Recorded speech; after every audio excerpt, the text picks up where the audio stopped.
blood. Can you Yep, go on? more blood, we've got more. It's got to go much more down. We're cutting. That's out of the picture. All that's out of the picture. Do you want to start from scratch? No, no. T-shirt, just go with this. Put another T-shirt Put another T-shirt. Put another T-shirt on. But you must go the lower part. We ought to get rid of those folds. Blood. Keep going. Along with his activities as a producer-director of theatrical films, Alfred Hitchcock is the host and impresario of a long-run television series. In addition to a monthly mystery magazine bearing his name, he also edits an expanding shelf of best-selling anthologies of suspense stories, published in half a dozen languages. During one of our recent meetings in his Hollywood office, I asked him how he managed to live so many lives. With all these enterprises demanding attention, Mr. Hitchcock, how do you find time for such projects as the monograph you've just completed on the motion picture for the Encyclopedia Britannica? Well, there's always Saturday and Sunday. Telescope. Brought to you by General Motors of Canada, makers of Canada's most popular cars and trucks, and Frigidaire appliances.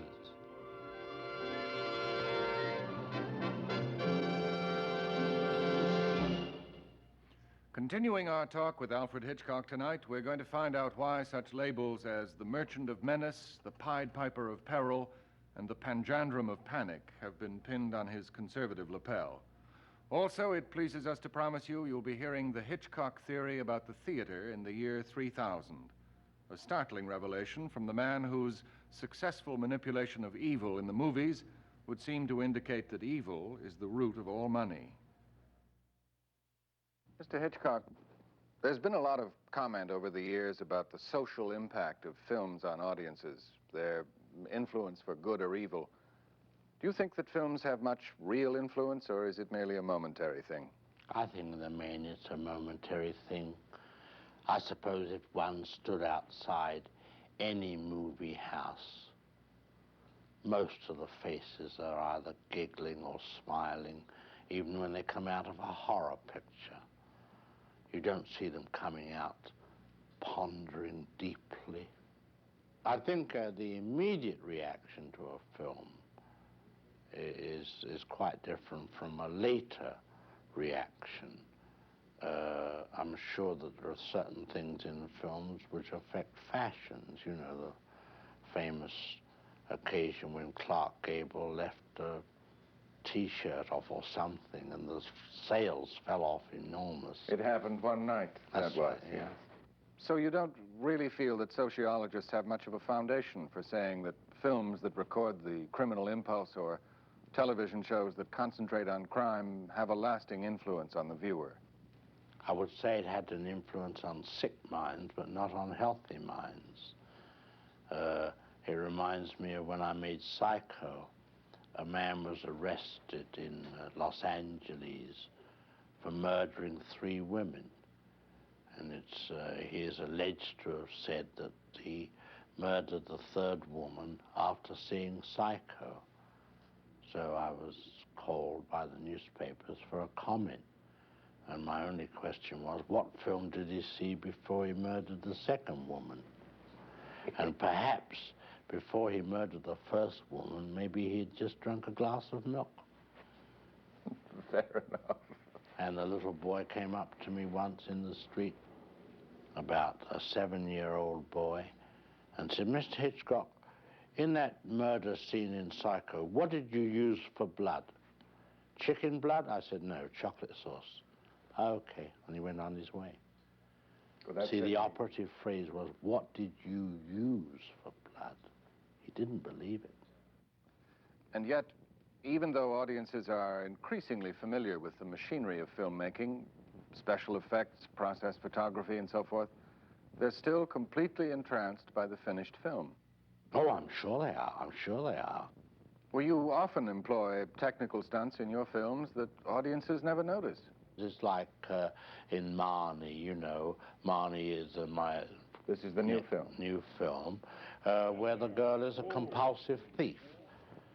But after every job she does, she always goes down to a farm in Maryland and I suppose using some of the proceeds, goes riding on a horse.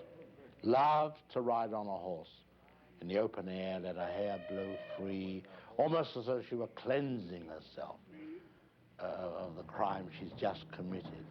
And though most of those riding sequences were shot on location, it was still necessary to use a rear projection screen on a soundstage to capture certain details of action and reaction. That's true. But let's turn now to the subject of actors.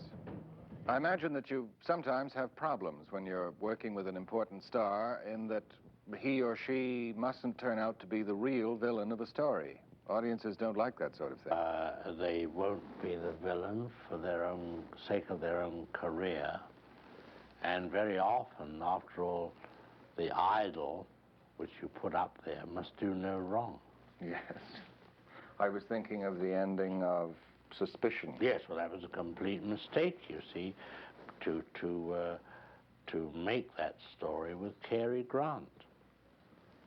Unless you could have a cynical ending. You know, Suspicion deals with the subject of a man whose wife thinks he's a murderer. Yes. And finally, even to the extent when she brings him up, when he brings her up a glass of milk at the end of the picture, she knows he's going to murder her. Well, in our film, we had to make it that it was an innocuous glass of milk. In truth, the ending of the picture should be, yes, this is it, and this is the murder. And I had an idea for an ending that she knows of all this. She writes a letter to her mother and says, "Dear mother, I'm in terrible straits. I want to die.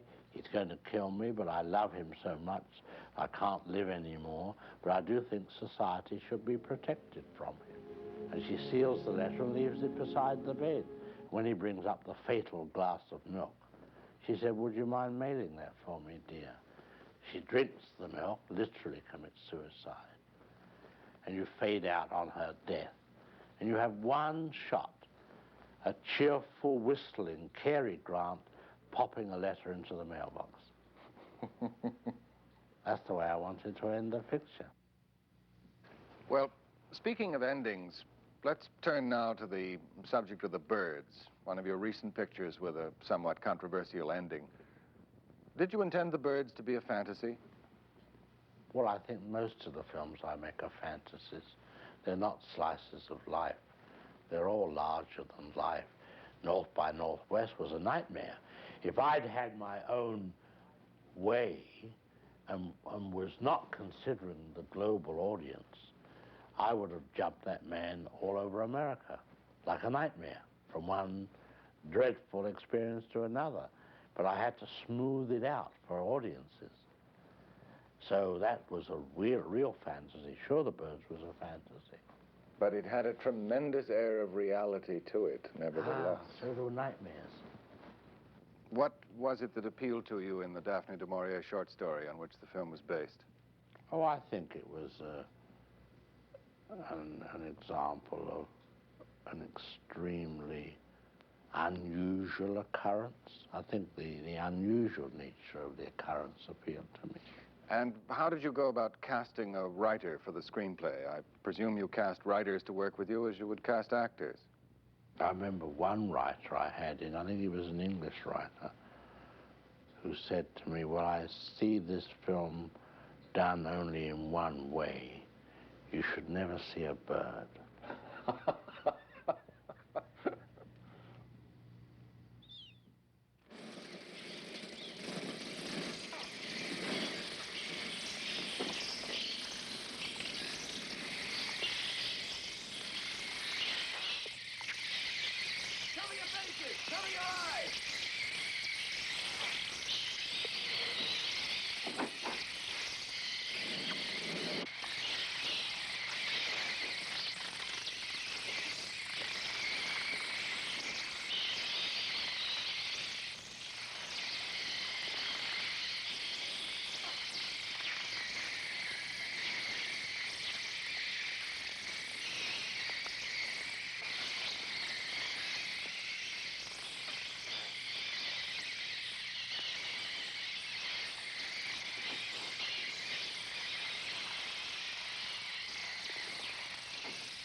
Once you had decided against the approach of never seeing a bird, at what point did you begin to consider the technical problems involved in putting the story on film? Never dared face them at the outset, otherwise the film would never have been made. We had to play it by ear. Well, at what stage did you finally have to turn your attention to technical considerations? Oh, at the beginning of the picture, but they were so involved that we were well on the way in the shooting that we had to face up to these enormous technical problems. In the film as a whole, there were about 28,000 birds used, 3,000 of them trained, 30 of them specials, and about 4 leading actors. Corbis was a very, very good actor, one of the Ravens. And he had to peck someone, he never missed a take. He was on cue every time. In fact, in some of the scenes where we had the crows chasing children down the schoolhouse street, they were superimposed on the original film. So they were shot against a plain background in the studio, from one perch to another across the screen. And they got so used to the commands that they were anticipating them. When the cameraman said roll them, they flew before they should have done. So they had to end up by not giving any verbal commands at all. They were very smart.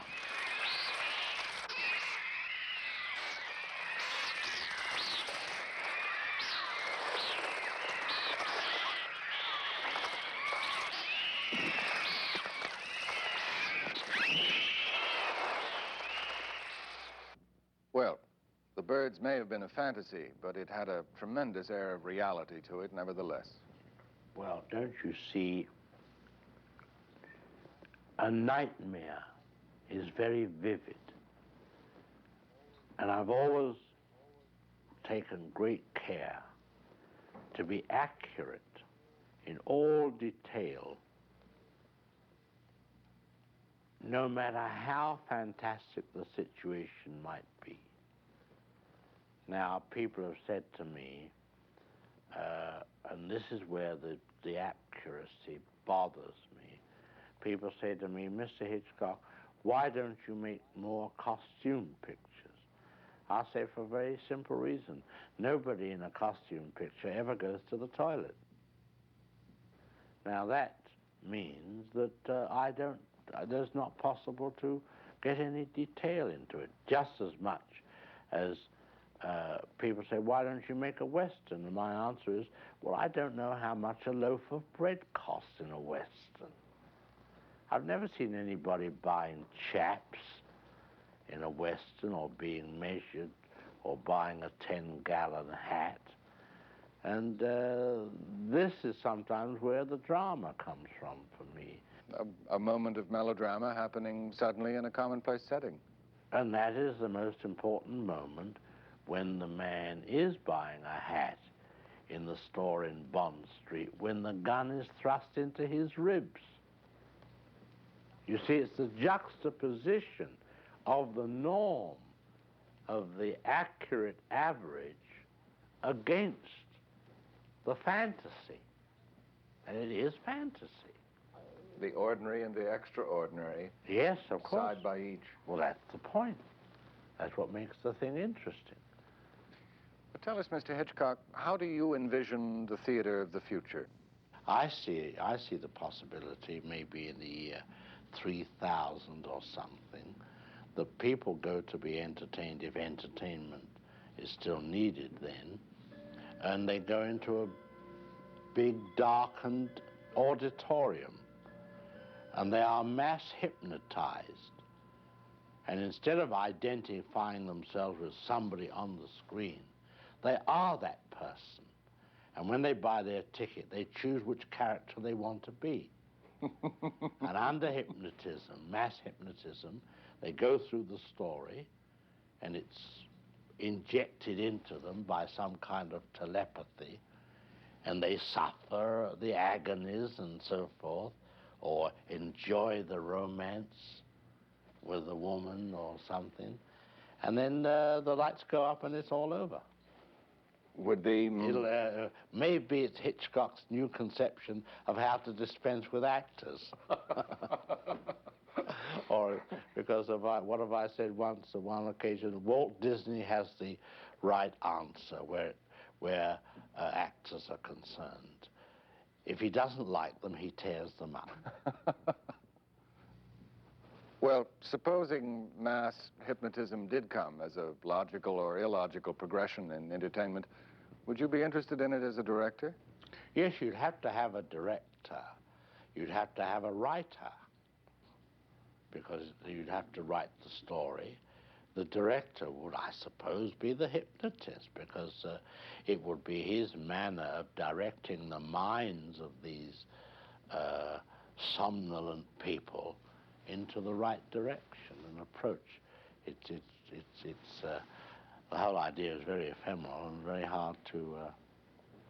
I'm not so sure about that.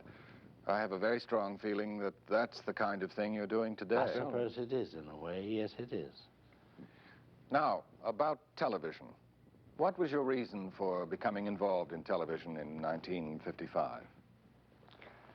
Well, I think that those who were apparently guiding my destinies, we'll say my commercial destinies at the time, thought it would be a good thing to do. And in many ways, of course, they were absolutely right. We're about to start our 10th year. Naturally, your wide variety of activities doesn't allow you time to direct any great number of television shows, but I presume you select and approve all the stories. Oh, I'd definitely go into the stories very thoroughly with an indication as to how they should be treated and so forth. And then, of course, I go through the finished product. And Miss Joan Harrison, of course, who's your associate in the making of the television series, has a pretty good idea of what you like and don't like anyway. And Mr. Lloyd, who is also an associate, Norman Lloyd, producer, he's been with me a long time. And shall we say, they know what I'm talking about. Hitch, a wonderful thing about a man with so definite a point of view and so definite a personality, at the same time, he is most respectful of other points of view within that orbit, so to speak. And consequently, he may make an observation about a film, but he certainly entertains a discussion about it, and at times says, well, if you really believe that, and we've had this happen, go ahead and do it. Our particular kind of television film is not as easy to make as people would sometimes think, because it's not just a simple crime thing. It also has to be a study in character. And the kind of story that Hitch most likes to make, which is a story in which innocent people get involved in something terrible, very often which see themselves have not brought about, but which just happens to them, requires character building. Yes. As well as keeping the suspense going. A Hitchcock film usually happens, the story is usually about very sort of normal people, seemingly, in rather usual circumstances. And the exterior of the situation is usually rather sort of plain and steady world, you know. It is an extreme world. And into this, something very unusual begins to creep. And as it begins to happen in a most, almost simple sense, actually, Hitch, who has a wonderful eye, actually has the most simple use of the camera, but it's always has what we call camera logic. It's always always the right place. Into this world, danger begins to creep. And with it, a kind of humor that this danger brings along with it. So that at times you're fairly certain that you're going to laugh, but then you're frightened. Or you're frightened or horror-struck, and then you laugh. You must have a basic sense of humor about it, because that's what you're doing. You're doing it deliberately to scare people.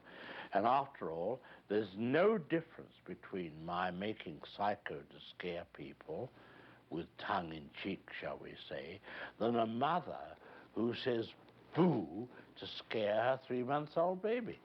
What's the difference? I've never known any man who enjoys making films more than Hitch. It's just, it's so much part of him. It's the enjoyment of it is an example of how life should be. And I can't think of him doing anything else. I really can't imagine us doing anything else. Hitch has always been very tactful about directors. I'm sure that many times he must have felt that he would rather like to direct a certain sequence all over again himself, but he's never said so. Just as much, you know, as he'll never come on the stage, you know, when one of the television directors is directing a show. He feels it's embarrassing for him, and he's perfectly right. I have a strong impression that the real Alfred Hitchcock is not at all like the macabre and mischievous gentleman on the TV screen. No, of course not. You've said that you're a very shy person, Mr. Hitchcock, which is not at all the public's impression of you. Would you care to comment on that? Well, I am shy, you know. I'm not very gregarious. I don't mix with a lot of people. I don't think I'm very good in the company of a lot of men. Or, I don't know what it would be like among a lot of women. I don't know. But, no, we live a very quiet life, my wife and I. You know, I come to the studio, I do my chores, and go home. And what do you do for relaxation and diversion? Make pictures. You read a great deal, I would imagine. Yes, but I don't read fiction. I read biographical material or historical or travel. But I don't never read fiction. You've also done a great deal of travel yourself, you and Mrs. Hitchcock. Oh, yes, we get around, yes, sure. Tell me, if you were not a filmmaker by trade, whose films would you be likely to enjoy and admire as a moviegoer? Well, I'm not a moviegoer, so I wouldn't know. Sorry to say. Well, let me rephrase I say that's a bad advertisement for our business. But let's say, who am I? I'm only one among so many. Well, if you hadn't become a filmmaker, what would you like to have been? I don't know, but I think with one's touch of hamminess, you know, that degrading side of me, the actor, I think perhaps it might have been amusing to have been a criminal lawyer. Mr. Hitchcock, what is your definition of happiness? A clear horizon, nothing to worry about on your plate, only things that are creative and not destructive. I think that's within yourself. Within me, I can't bear quarreling. I can't bear feelings between people. I think hatred is wasted energy. And it's all non-productive. I'm very sensitive. A sharp word said by, say, a person who has a temper, if they're close to me, hurts me for days. I know we're only human. We do go in for these various emotions, call them negative emotions. But when all these are removed and you can look forward and the road is clear ahead and now you're going to create something, I think that's as happy as I would ever want to be.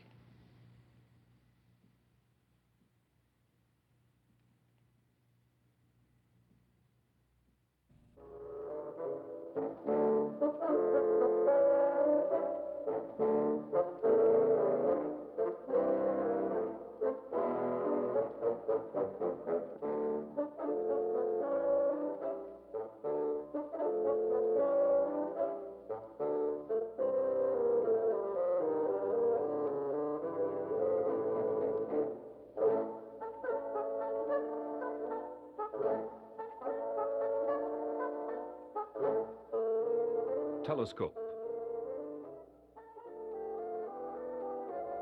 has been brought to you by General Motors of Canada, makers of Canada's most popular cars and trucks, and Frigidaire appliances.